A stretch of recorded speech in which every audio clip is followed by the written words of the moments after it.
case study with Natasha Angel of UK Sport. Natasha, you're very welcome. Really looking forward to having a chat with you about the development centres that you've designed.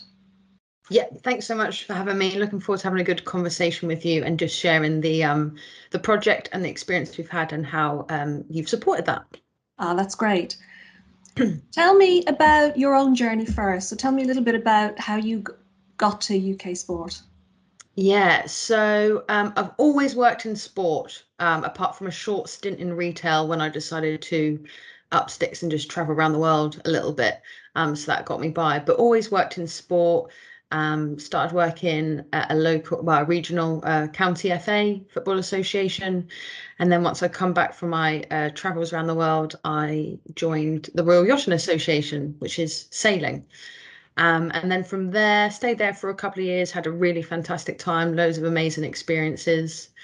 And then I saw, as you do every now and then, you see what jobs are around. And I saw a very vague job description at UK Sport that just spiked my curiosity. So I applied for it, got the gig, and have been with them just over 4 years now. And my roles, the whole team as well, has really evolved and changed in those 4 years, as we always look to be agile to like needs of the sports and the system.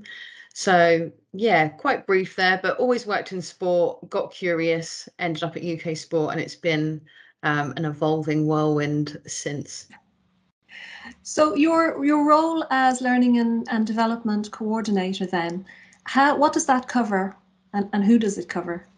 Yeah, so we work with coaches and leaders and teams within the sports that we fund and some that we don't fund as well, as we look to enable success on the world stage, mainly the Olympic and Paralympic Games. So we just work to deliver a learning and development offering that meets their current and maybe future needs as well. So that's across all sports that we work with. So it can be quite it is really varied and really broad in terms of the things that we offer. Some of them might be 1 to 2 year development programs on a specific topic for a specific role. It might be our annual conference where we get everybody together. That was online for the first time last year as well. I think we engaged over 800 people, which was amazing.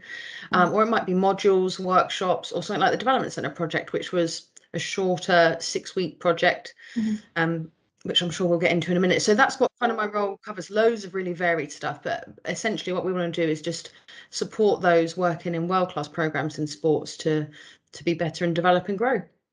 So that must make it quite interesting because you've got such a variety of activities and learning and development that you put on. Yeah, and just the people we work with are so, well, they're first of all, they're amazing, absolutely amazing human beings. And just the sports they work in, their different contexts. I mean, everything's so different. They've got their own kind of little world in their sports. So to be able to connect them as well and connect people across different sports. Yeah, totally varied. The people we do and the things that we offer. I'm always looking to see what can we keep doing that we know works really well and sports really value and helps them, and actually what can we do that's different and try and innovate some stuff so that we're always world leading. No wonder you were so excited when the Olympics were on. I just think, wow, yeah, makes me feel so ordinary, but I'm okay with that because I just think these people are incredible, and especially over the last 18 months, I'm like, how you still manage to perform under the circumstances we've been in. Yeah. Just absolutely. Extraordinary. Yeah, absolutely.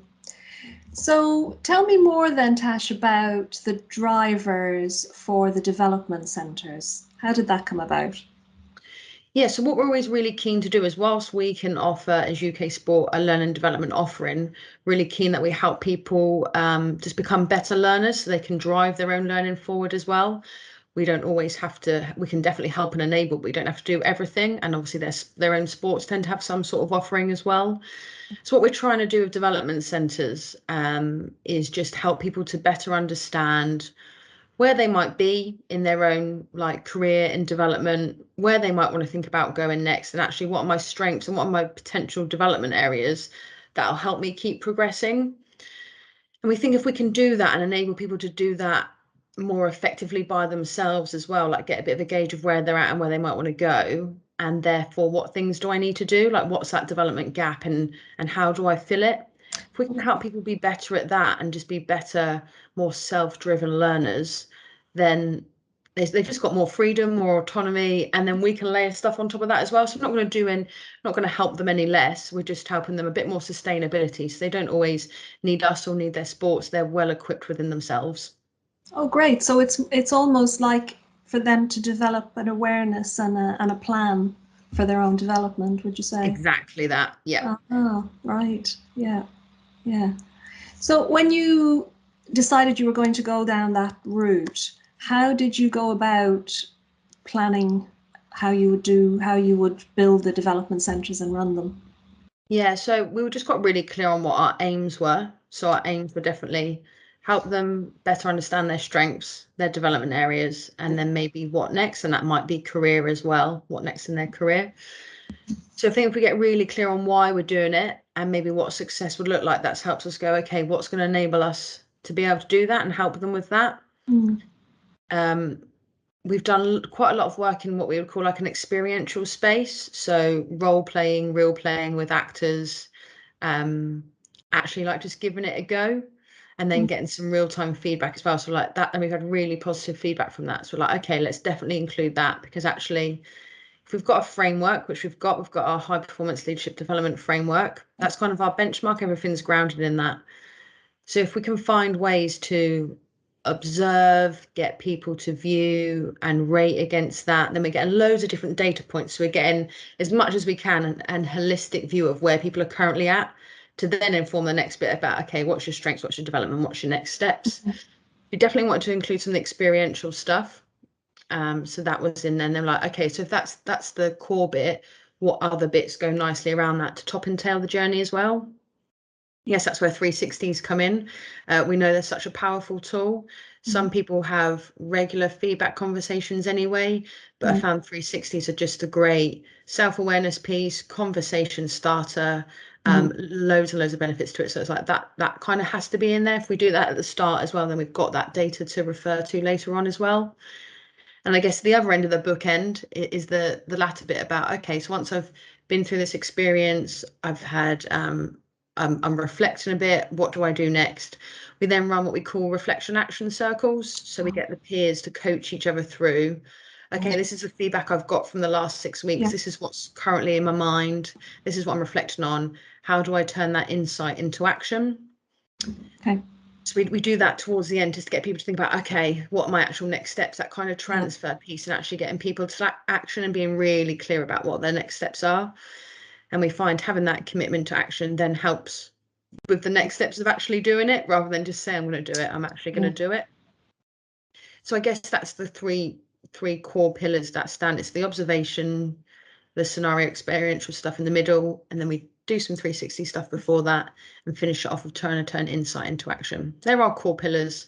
We've got some other bits that support the momentum of the journey throughout as well.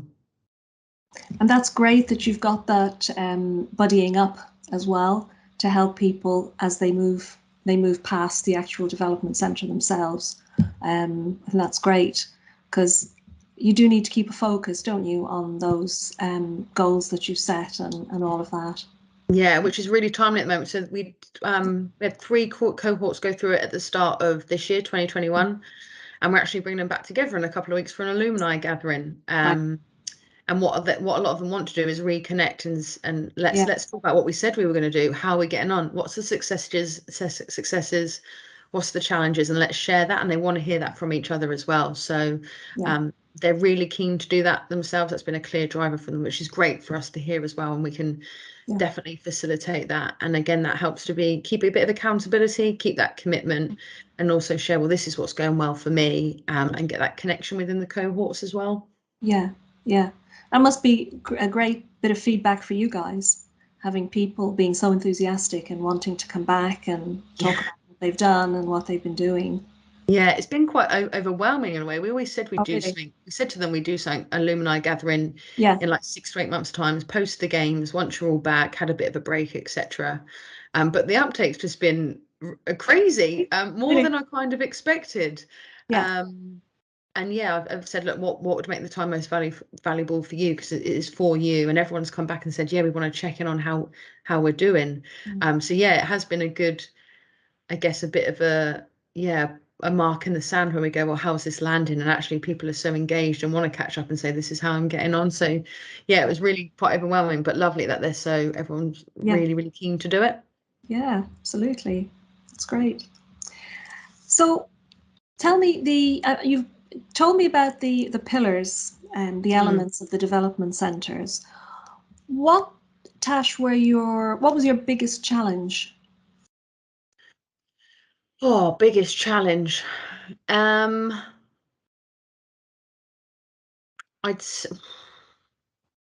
don't know. I'm like, was there any challenges, or would you see them as opportunities and we overcome them? Something that's been, I guess, that has been an opportunity, but something that has been a little bit challenging is just, so I guess the resource behind it, for such a short journey as well, and that's the resource in terms of the support staff and the workforce that support the development centres. So for the observation day, each participant will have an observer one-on-one. So you get a dedicated observer, and they've got all the data from before. So they've got all your 360 stuff, they've got your application form, they observe you with the actors, you have a bit of feedback, and then they do a debrief follow-up call with you and write up a observation report from you as well. And whilst we have all the workforce of all the skills and experiences to be able to do that really, really well, and participants say that is observers, the actors, and the 360s are the thing that get rated the highest in terms of impact. It's just a high resource, like one-to-one participant to observer is really high. And we know the skills and people to do it, but again, it's just the time and the resource. So, but everyone loves doing it. Everyone's like, yeah, I get to have great conversations with great people, helping them, like, definitely sign me up. But I guess that's just the resource that sits behind it. I think for the first one, there was near on 40 people involved. In terms of workforce to get it off the ground and make it happen. And that was for 12 participants. I mean, that's fine because it's effective and it's great and it's doing what it needs to. If you talk about general, like, L&D, return on investment, return on time, and expectations and energy, then it's quite high resource wise. But when we do the evaluation, we get feedback from the participants. It's just something we can't compromise on, because it makes it so impactful having that one-on-one. We're always looking at how can we deliver it more effectively, but it's such a crucial part of it. So I guess that's been a bit of a challenge, but just by giving people more heads up, expanding our observer pool, upskilling more people to be able to do it, is ways that we're looking to overcome it. But I think we might have been quite lucky, and that might have been about the biggest challenge we've faced, because the participants have just been great. They've thrown themselves into it. They've been really keen to dedicate the time to themselves and then to help each other. The 360s and the work with you has just been absolutely seamless. You've all been fantastic and made it so easy for us. So I think we've been quite fortunate in that sense, in that if workforce is your biggest challenge, but it's not a bad place to be, is it? Well, that's true. That's true. Just while you were explaining that, I was thinking also about the 12 participants in each development centre. So were they self choosing? Did they apply from, you said, an application? So they actually applied to be on the programme? Yeah. So we said sometimes we do it where we go to sports and say, here's our L&D offering, and actually, can you nominate someone who you think is appropriate to attend? We flipped it with this one and said, because we want the learners to be so self-directed and self-driven, it's almost then kind of a principle that you have to nominate yourself to come on it. Otherwise it feels like we're going against what the principles we're trying to put down. So yeah, they all self-applied to come on it. They then had to have an application, supporting application from line manager or relevant other. That line manager doesn't really get involved at any of a further part of the journey. It was someone who could back up that this would be the right thing for them at the right time, the right sort of development for them right now. And then also just to keep that awareness back in sport. So that when say I'm a participant, if I go back to my sport and my line manager says, oh yeah, how was that development centre? What did you take away? Like, what are you implementing? What might I see? It adds for a bit of accountability maybe as well. Yeah. And also, I guess the line manager can then support that person's ongoing, what they've taken from the development centre, and they know they can actually help them to make it happen. Exactly that. And that person would highly have likely had to fill in the 360 as well. So they're being engaged at various parts at the start of the journey. Pretty explicitly and quite engineered, but then it just gives them that awareness. So as you say, they can continue on the journey, check in, and help support them as well. Yeah, absolutely. And what about, did you do everything online this time, Tash? We did, yeah. We didn't really have any other option. No. And actually before COVID, we'd actually delivered one experiential session with an actor and a coach online. Okay. So we'd already dabbled in the space. So it's like, well, we've done it once before, we just need to upscale it, right? Yeah. So yeah, we've done it all virtually, and we had to work a bit. The first cohort was more of a pilot. So it's like, guys, we're going to try some stuff, but we want your constant feedback so we can iterate. And one thing that come through really loud and clear was that we had to dial up the connection piece. And like, we're not really getting as much connection from the cohort as we'd want. So we tried to engineer that a bit differently, send some stuff out before, so that when we were on Teams, we could spend more time chatting and hearing from each other. And also just a bit of a recheck in on this 6-week journey. You're probably not going to feel very connected with everybody because it's just 6 weeks. So sometimes it was rechecking ourselves that that's not our core purpose of this 6 weeks. But there are elements we could dial up. So yeah, we went fully virtual. The next cohort, we're going to do a blend. So moving more to that blended space. So what parts, well, now we've got at the moment the freedom to, but what parts are really going to be most effective face-to-face, and actually what parts are just really good online because no one has to go anywhere. Everyone's more accessible.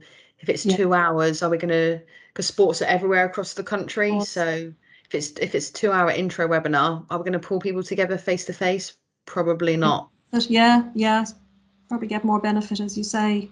Yeah, but actually the stuff with the actors face to face, now most people in most sports are back operating face to face. It would almost feel less real if we then got them to do it over a screen. So it's like, well, to make that feel most real and most impactful, let's get them in a room with an actor, and you get all that body language, that tension, everything like that. So let's get back doing that. So yeah, future is the blend, but yeah, at the moment it's just been fully virtual delivery. Yeah, very exciting.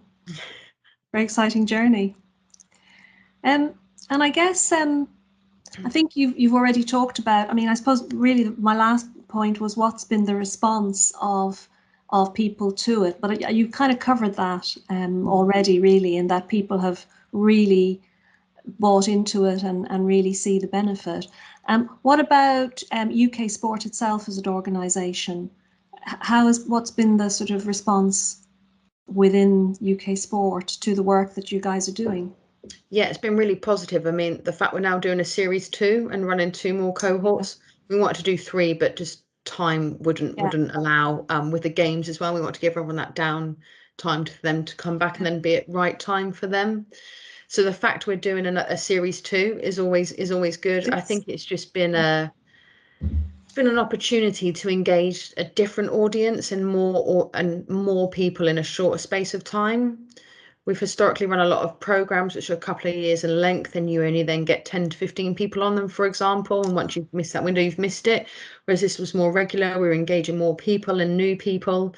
So yeah, the fact we've got the license to go again and it's in the future plans, I think just speaks to the impact it's having. We're then internally the kind of data we're getting off the back of it about what are people's strengths, what are people's development areas, is a bit of a live feed for us then to go, actually, this is 30 people that have been through this, and this is kind of what their needs are. That can then help inform with other various data points what we might think about delivering from L&D as well. So it helps with that live feed needs analysis to go, okay, this is what kind of we're getting a sense of might be bubbling up for people and they need a bit of support with, and then how can we enable that? Okay. Tash, that's great. Thank you so much. Fascinating to hear your journey through it and what you guys are doing. Sounds absolutely brilliant. Thank you, and thanks for your time. And we'll talk soon. Thank you. Thank you. Bye-bye.